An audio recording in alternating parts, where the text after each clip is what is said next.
നമസ്കാരം.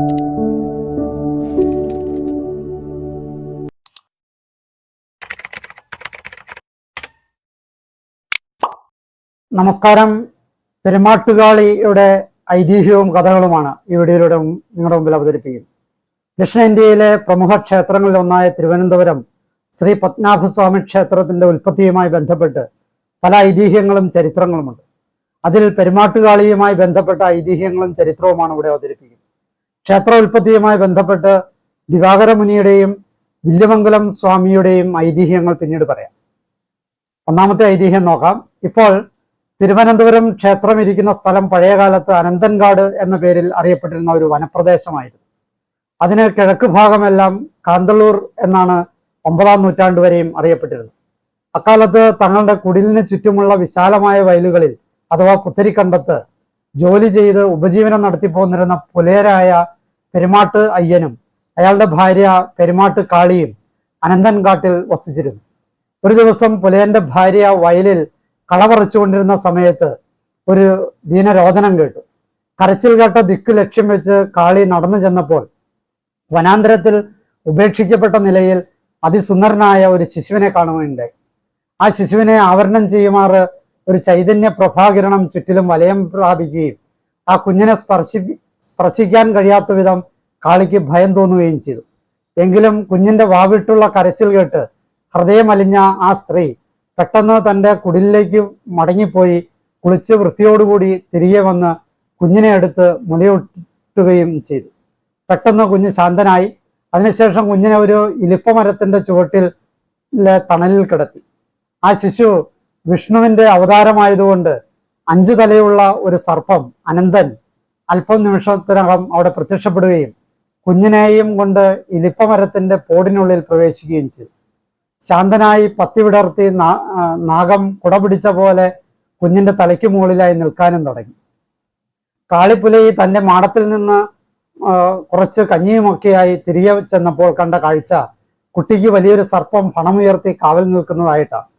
കണ്ണഞ്ചിരട്ടിയിൽ കൊണ്ടുപോയ കഞ്ഞി കുട്ടിക്ക് കൊടുത്തതിന് ശേഷം പുലയി തന്റെ മാടത്തിലേക്ക് തിരികെ പോന്നു. ഇന്നും ശ്രീപത്മനാഭസ്വാമി ക്ഷേത്രത്തിലെ ആദ്യ നിവേദ്യം ഉണക്കലരി കഞ്ഞിയാണ്. ഇന്ന് കണ്ണന് ചിരട്ടയ്ക്ക് പകരം സ്വർണ്ണ ചിരട്ടയാണ് ഉപയോഗിക്കുന്നത്. പുലയനും ഭാര്യയും ഒരു ചിരട്ടയിൽ പാലും കഞ്ഞിയും ശിശുവിന് പിന്നീട് നൽകി വന്നു. ഈ വിവരം അന്നത്തെ ഭരണാധികാരി അറിയാനിട വരികയും അവിടെ ഒരു ക്ഷേത്രം പണിയാൻ ആജ്ഞ നൽകുകയും ചെയ്തു. ഇതാണ് ഒന്നാമത്തെ ഐതിഹ്യം. രണ്ടാമത്തെ ഐതിഹ്യം നോക്കാം. അനന്തങ്കാട്ടിൽ പുല്ലരിഞ്ഞുകൊണ്ട് നിൽക്കുമ്പോൾ പെരുമാട്ടിക്കാളിയുടെ അരിവാൾ മണ്ണിൽ പുതഞ്ഞു കിടന്നിരുന്ന ഒരു കല്ലിൽ കൊണ്ട് രക്തം വാർന്നു വരികയും വിവരമറിഞ്ഞെത്തിയ അന്നത്തെ ഭരണാധികാരി അവിടെ ഒരു ക്ഷേത്രം പണി കഴിപ്പിച്ചു എന്നും അതാണ് പിൽക്കാലത്ത് പ്രസിദ്ധമായ ശ്രീപത്മനാഭസ്വാമി ക്ഷേത്രമായി തീർന്നതെന്നുമാണ് രണ്ടാമത്തെ ഐതിഹ്യം. കേരളത്തിലെ ഒട്ടുമിക്ക ക്ഷേത്രങ്ങളുടെ ഉത്ഭവം പുലയിയോ പുലയരോ കല്ലിൽ തട്ടി ചോര വാർന്ന കഥകളിൽ നിന്നാണ്. ഇല്ലാത്ത കഥയ്ക്ക് ഒരു കഥയുണ്ടാക്കുന്ന വിദ്യ പഴയ ചരിത്രകാരന്മാരുടെ ഒരു സ്ഥിരം പതിവായിരുന്നു. ഈ ഐതിഹ്യങ്ങളും കഥകളും പറഞ്ഞു കേട്ടപ്പോൾ ഇവയിലെല്ലാം നിഴലിക്കുന്ന ഒരു ചരിത്ര സത്യമുണ്ട്. പെരുമാട്ടുകാളി അവരാണ് യഥാർത്ഥത്തിൽ ശ്രീ പത്മനാഭസ്വാമി ക്ഷേത്ര ഉൽപ്പത്തിയുടെ കാരണക്കാരിയും അവകാശിയും. ചരിത്രപരമായ കാര്യങ്ങളെ നോക്കാം. ആമുഖ കാര്യങ്ങള്. പത്മനാഭസ്വാമി ക്ഷേത്രോൽപ്പത്തിക്ക് കാരണക്കാരി പെരുമാട്ടുകാളിയാണെന്നാണ് ചരിത്രാന്വേഷകർ പറയുന്നത്. കേരളത്തിലെ പ്രധാന ക്ഷേത്രങ്ങളുടെ എല്ലാം സൃഷ്ടിക്ക് പുറകിൽ ഒരു പുലയ സ്ത്രീയെ അഥവാ ചെറുമിയെ കണ്ടുമുട്ടാൻ കഴിയുമെന്ന് കേരളത്തിലെ കാളിപൂജ എന്ന പുസ്തകത്തിൽ ഡോക്ടർ ചേലങ്ങാട്ട് അച്യുതമേനോൻ അഭിപ്രായപ്പെടുന്നു.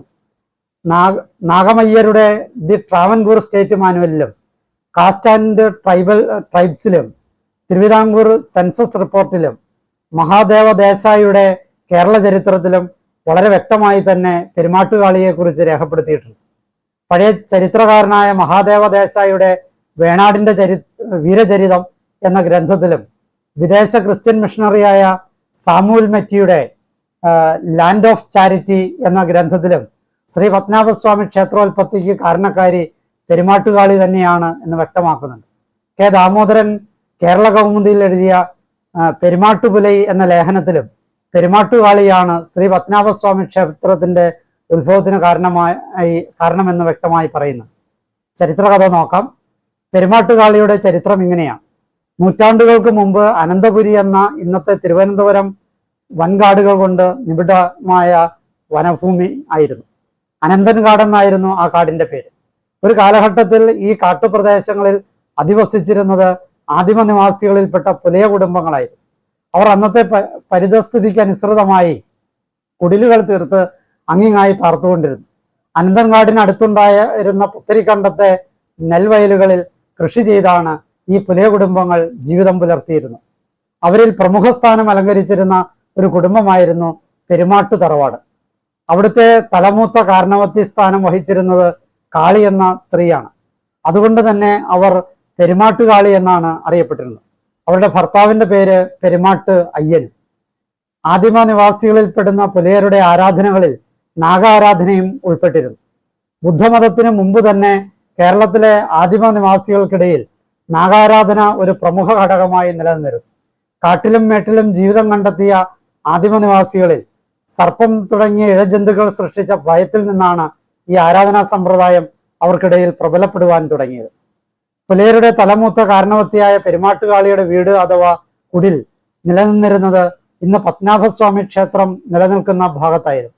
അവിടെ ഉണ്ടായിരുന്ന ഒരു ഇലിപ്പ വൃക്ഷ ചുവട്ടിൽ കാളി തന്റെ കുടുംബദേവതയായി നാഗത്തെ കുടിയിരുത്തി ഒരു ശില സ്ഥാപിച്ചു. ചാമി പ്ലസ് കൽ എന്നീ രണ്ട് വാക്കുകൾ ചേർന്നാണ് ചാമിക്കൽ എന്നാണ് ആ പ്രതിഷ്ഠയെ വിശേഷിപ്പിച്ചിരുന്നത്. അവിടെ നിത്യവും പൂജാതി കർമ്മങ്ങൾ അനുഷ്ഠിച്ചു പോന്നു.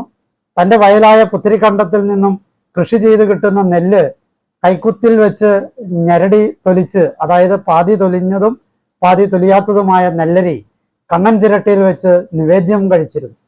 വിശേഷപ്പെട്ട ചാമിക്കല്ലും അവിടുത്തെ ആരാധനാ വിശേഷങ്ങളും കേട്ടറിഞ്ഞ് വിഴിഞ്ഞം തലസ്ഥാനമായി AD 580 മുതൽ 630 വരെ ഭരണം നടത്തിയ മഹേന്ദ്രവർമ്മൻ ഒന്നാമൻ എന്ന ആയി രാജാവ് പെരുമാട്ടുകാളിയെ സന്ദർശിച്ച് ചാമിക്കല്ലും അത് സ്ഥിതി ചെയ്തിരുന്ന പ്രദേശവും വാങ്ങി ഒരു മണ്ണുകൊണ്ടുള്ള ക്ഷേത്രം നിർമ്മിച്ച് അനന്തനെ പ്രതിഷ്ഠിക്കുകയാണുണ്ടായത്. രാജാവ് പുലയ സ്ത്രീയെ വിസ്മരിച്ചില്ല. ക്ഷേത്രത്തിനടുത്തുള്ള വിസ്തൃതമായ പുത്തരിക്കണ്ടം അവർക്ക് കരമൊഴിവായി നൽകിക്കൊണ്ട് പതിച്ചു നൽകുകയും ചെയ്തു. പരദൈവ സ്ഥാനമായ ചാമിക്കല്ലും പ്രദേശവും വിട്ടുകൊടുത്തതിന് പ്രത്യുപകാരമായിട്ടാണ് പെരുമാട്ടുകാളിക്കും കുടുംബത്തിനും ശ്രീ പത്മനാഭസ്വാമി ക്ഷേത്രത്തിന്റെ കിഴക്ക് ഭാഗത്ത് തമ്പാനൂർ ബസ് സ്റ്റാൻഡും KSRTC ബസ് സ്റ്റാൻഡും നഗരസഭാ വക മൈതാനവും അടങ്ങുന്ന പുത്തിരിക്കണ്ടം മുതൽ കിള്ളിപ്പാലം വരെയുള്ള 75 ഏക്കർ നെൽപ്പാടങ്ങൾ കരമൊഴിവാക്കി കൽപ്പിച്ചു കൊടുത്തു. കൂടാതെ ക്ഷേത്ര നിവേദ്യത്തിന് നെല്ലുകുത്താനുള്ള അവകാശവും രാജാവ് കൽപ്പിച്ചു കൊടുത്തതായി ക്ഷേത്രം വക പഴയ റെക്കോർഡുകളിൽ രേഖപ്പെടുത്തിയിട്ടുണ്ട്.